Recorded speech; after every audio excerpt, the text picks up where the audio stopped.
ইফতারির মাত্র বাকি আছে 10 মিনিট, সামনে ইফতারি রেডি, পানিও রেডি, রোজাদার বয়া রইছে, খালি বারবার ঘড়ির মধ্যে তাকায়। সারা দিনে যেই পরিমাণ ঘড়ি না থাকছে 10 মিনিটের মধ্যে 13 বার ঘড়ির দিকে তাকায়। মুয়াজ্জিন মরলো, এখনো কেন আজান দেয় না, মাইকে কেন আওয়াজ দেয় না? ঠিক নেই, মাথা গরম, এখনো টাইম হয় নাই। কততে তাড়াতাড়ি ক্যালেন্ডার দেখ। আল্লাহ কয় ফেরেশতা তাকায় দেখ, মাত্র 10 মিনিট বাকি, পেটের মধ্যে প্রচন্ড ক্ষুধা, পানির পিপাসা, সামনেও খানা রেডি, পানিও রেডি, এরপরও কেন পান করে না, খায় না, ক্ষুধাও আছে। আল্লাহ কয় ফেরেশতারা জানুনি? কয় জানি না।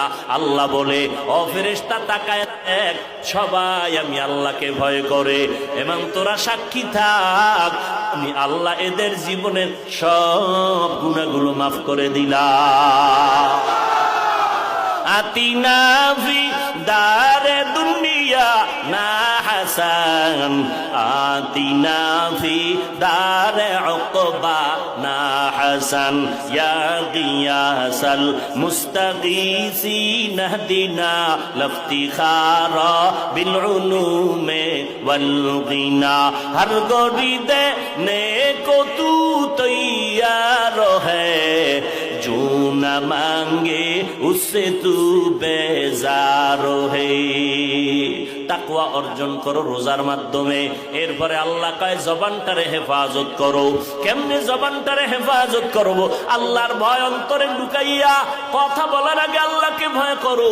কথা বললে আমার আল্লাহ খুশি হবে না বেজার হবে, এই চিন্তা করিয়া যখন চলবা তখন কিছুটা কন্ট্রোল হবে।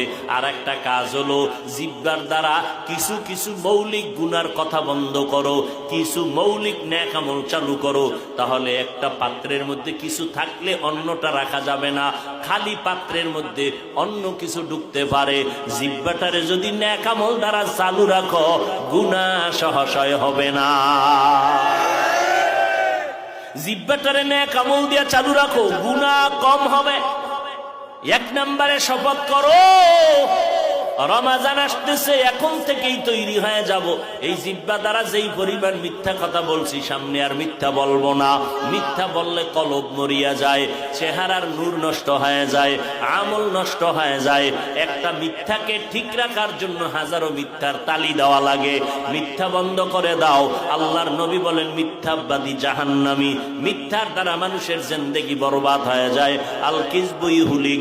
আল্লাহ কোরআনে বলেন, ওয়াইলু ইয়াউমা ইযিল মুকাদ্দিবিন, ওয়াইলু ইয়াউমাইযিন লিল মুকাদ্দিবিন। মিথ্যাবাদীর জন্য ওয়াইল নামক জাহান্নাম। আল্লাহর নবী বলেন, ইয়াকুমাল কিযব ফা ইন্নাল কিযবা ইয়াহদি ইলাল ফুজুর ওয়া ইন্নাল ফুজুরা ইয়াহদি ইলান নার। মিথ্যাবাদীর চূড়ান্ত ফলাফল হলো জাহান্নাম। 2 নাম্বার, জবানকে হেফাজত করো। গীবত শিকায়াত করা যাবে না। গীবত করা হালাল না হারাম? জোরে বলেন। ওয়াইলুল লিকুল্লি হুমাযাতিল লুমাযা। এই সূরাটার ব্যাখ্যা পড়ে দেখবেন গীবত করা হারাম, মরা ভাইয়ের গোশত খাওয়ার সমান। আল গীবাতু আশাদ্দু মিনাজ জিনা। নবী বলেন, জিনা করার থেকেও গীবত করা মারাত্মক অপরাধ।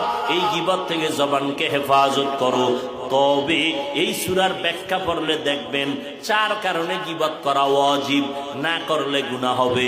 এর মধ্যে একটা কারণ, ইসলামের ব্যানার লাগাইয়া যারা উম্মতের ঈমানের উপরে আঘাত করে, আহলে হক ওলামাদের উপরে দায়িত্ব ওই ভণ্ডদের নাম ঠিকানা শুদ্ধা উম্মতের বইলা বইলা সজাগ করা, সতর্ক করা, যে ওই ভণ্ডের কাছে যাইবা না, ওই দরবারে যাইবা না, ওই মাওলানার কাছে যাইবা না।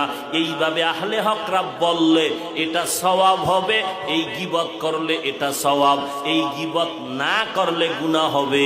ওয়াইলুল লিকুল্লি হুমাযাতিল লুমাযা। এই সূরার ব্যাখ্যা পড়লেই পেয়ে যাবেন গীবত করা হারাম, হারাম, হারাম। 4 কারণে গীবত করা ওয়াজিব, না করলে গুনাহ হবে। এর মধ্যে একটা কারণ বললাম। অতএব আমরা ইসলামের ব্যানারওয়ালাদের বিষয়ে যা বলি, এটা গীবত হলেও আমাদের সওয়াব হবে।